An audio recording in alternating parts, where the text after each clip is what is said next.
আসসালামু আলাইকুম ওয়া রাহমাতুল্লাহি ওয়া বারাকাতুহু। নামাজের ওয়াজিব 14টি।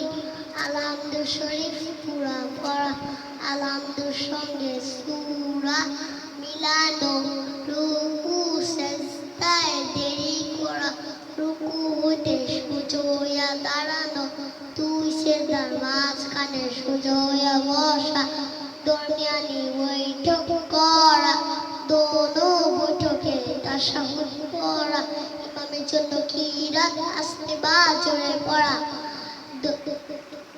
ভিতরের নামাজের দোয়া কুনুত পড়া,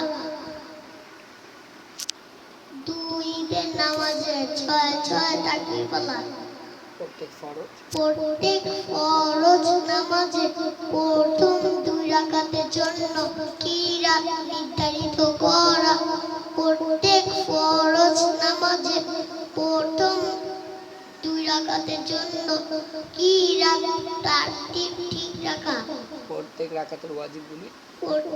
রাকাতের ওয়াজিবগুলি তারতিব ঠিক রাখা, আসসালামু আলাইকুম বলিয়া নামাজ শেষ করা, আসসালামু আলাইকুম বলিয়া নামাজ শেষ করা।